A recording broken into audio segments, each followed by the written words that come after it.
The developers of Diablo 4 have been busy with a series of interviews, which means fresh, hot news coming straight out the oven for all of us. In this video, we'll take a closer look at all the juicy tidbits, covering topics such as future expansions, the time required to complete the battle pass, clan raids, a warning from the devs, and much more. So let's dive right in. General Manager Rod Ferguson wants to ensure that players have the right expectations. On Twitter he says, "Going to talk about seasons and expansions a lot more later, but I'm seeing some people misinterpreting the Game Informer article. The story that Joe P refers to in seasons are new quest lines that help to provide context to new seasonal mechanics, not a new campaign. So the aim isn't to advance the overall story and lore, but to provide some context for the new season model." Ori Netchum then asked, to clarify, will those new quest lines, progression, story be paid content or DLC, or just part of periodic new content release like D3 seasons? Rod Ferguson goes ahead and answers, just part of the free season. Relatedly, Paul Tassi asked on Twitter if Diablo 4 is only doing the season models or still doing big expansions. Rod Ferguson also confirms that the live service will be seasons and expansions. It's good to have this clarified so players can expect significant story expansions or new campaign sections only with paid expansions. In yesterday's video, we also discussed the exclusive rewards in PvP. If you haven't seen it, make sure to check it out. Joshua on Twitter also added, "Can you guys confirm that we won't have to go to the Fields of Hatred if we don't want to? For example, there's no Lilith statues there. Also, are the rewards cosmetic only, so it won't be unfair to people who don't?" Associated Game Director Joseph Pipiora chimes in, "You don't need to go into the Fields of Hatred. The only rewards unique to that content are cosmetic in nature. Good news for those who want to avoid it." Next, Flyrib writes, "I really enjoy the Horadric Bestiary feature in Diablo Immortal. It adds to the story, lore and adventure. Will D4 have some feature like this for us to discover the secrets of all the demons and beasts we slay along the way?" That's a really good question, as I really enjoy content like that adds to the lore and the depth of the game. More context and lore is always welcome.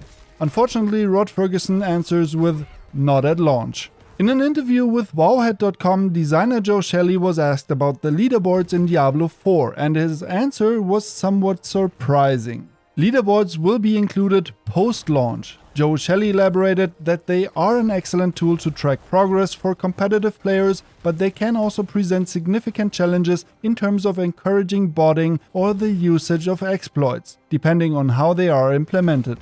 Leaderboards need to be fair and well maintained. They should be connected to competitive activities and not general activities. Leaderboards make people look at the top of leaderboards and sway people into playing a certain class or build. Blizzard wants to make sure that they get leaderboards right. In the absence of leaderboards at launch, the level 100 boss will be there to prove your strength. And I honestly did not expect this, but speedrunners and challenge seekers will still get their money's worth, I'm sure of it. The developers were also asked if we could expect improvements to the UI by launch, as it was one of the major criticisms of the beta. There are some points that can be addressed between beta and release. Joe Shelley said the UI will not dramatically change in that period of time, simply because there is not enough time. Some issues like bugs need a faster transition and others are more complex problems. Joe Shelley added, "We want the UI to be accessible to all kinds of players. There are a lot of factors we need to think about. The main issue here is that mouse and keyboard controls are fundamentally easier and faster than controllers, so more complex interfaces are fine for MNK players, but much harder to navigate for controller players. I don't think the layout will change much. One change we could already see in the last endgame trailer though is the larger gem slots on items. Now it's much easier to tell whether an item has sockets and, if so, which type of gem is set into it."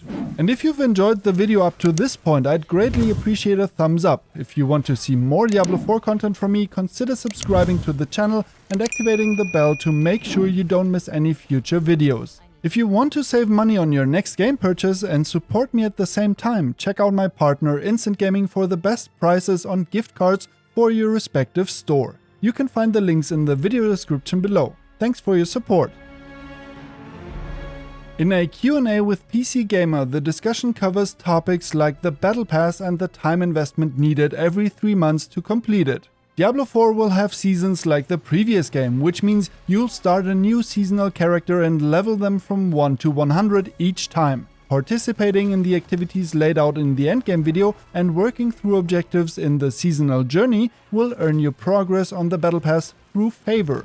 The Battle Pass will have a free track with things like XP boosts for all players and a premium track for strictly cosmetic rewards. Right now, the Battle Pass, when you're figuring in completing the season journey alongside doing other content in the game, you're looking at roughly 80 hours worth of time invested to complete the entirety of the Battle Pass. To level a character to level 100 could take a little longer than that based on how you play, Pipiora said. He said it's likely that you'll finish the Battle Pass before you reach the max level each season, which follows a broader philosophy of letting players get what they want out of the game and move on if they'd like. I think 80 hours is a fairly standard time frame for a Battle Pass in various other games too. In a related tweet, Captain N asked, "Could we get an announcement of what's in the Battle Pass?" Rod Ferguson simply replied, "Cosmetics." The angry Taco then expressed concerns. He writes, "I'm super worried that the addition of paid cosmetics will limit how cool the in-game loot will look to entice people to buy extras. Is there anything you can say to alleviate such a concern? Can you show an example of some endgame items that can be simply looted?" This is a pretty common concern among players, that the best and most attractive items will be in the shop, forcing us to spend money to look cool. Community manager Adam Fletcher then pointed to a blog post where Blizzard addressed this issue. I'll show you the comparison images between cosmetic items in the shop and armor and weapons in the game. Keep in mind that beauty and good looks are very subjective and many people have different opinions on what looks cool. Before I tell you which is which, feel free to comment on whether you prefer the items on the left or the right. So, finished commenting? Let's reveal the answer. The left side is in-game and the right side is in the paid shop. And I think both sides have some pretty good options.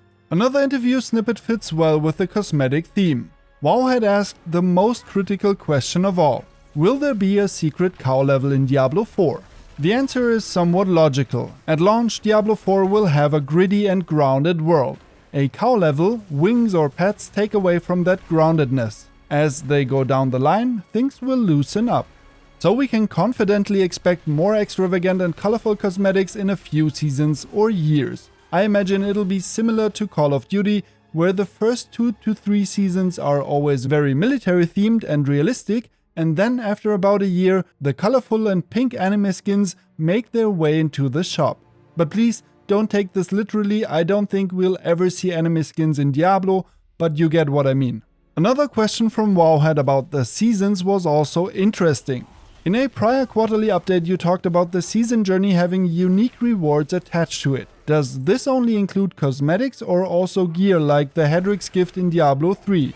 Joe Shelley explained that the season journey includes power-based rewards and is not monetized. A burning question in the community is whether the altars of Lilith will be reset every season and if we'll have to collect them anew for each character. Just think about the beta, there were 28 altars just in the first area alone. Joe Shelley explained that seasons in Diablo 4 use a similar philosophy to Diablo 3 in terms of providing a fresh start with an equal footing for everyone. Some systems will be tied to your account and in some cases they will carry over between seasons. Unfortunately, he doesn't explain which systems these are, so we'll have to wait for a detailed explanation on this matter. In an interview with WCCF Tech, the developers confirmed that Diablo 4 will never become a true MMO. I also found this question quite intriguing. Earlier, you clarified where Diablo 4 stands right now in terms of dungeon crawler versus MMO, in that it was designed to be the former rather than the latter. But I'm wondering if this can maybe slightly change over time. As more and more players get to the endgame, is it possible that you could add more MMO-like activities and features to the game? For example, I'm thinking of some of the stuff that Diablo Immortal has been doing, like PvE raids or even PvP features like the recently released territory control for clans, which I thought was pretty cool. I think that's a great question.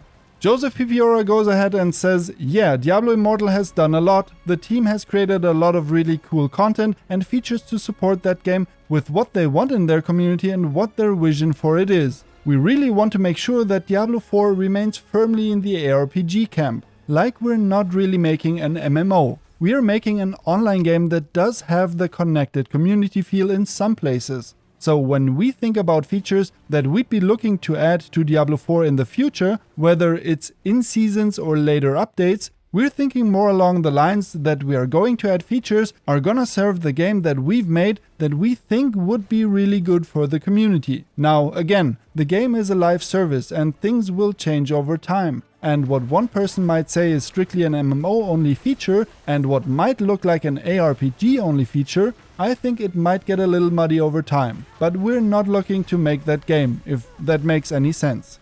Do you think that's good or bad? I know that many of you don't want anything to do with other people, while others, like me, come from an MMO or action MMO background like Destiny and actually find it quite appealing. Regardless, I hope you enjoyed the video and I'd appreciate a thumbs up if you did. Feel free to check out my last video, which is displayed right here on the screen. I hope you all have an awesome day and I'll catch you in the next one.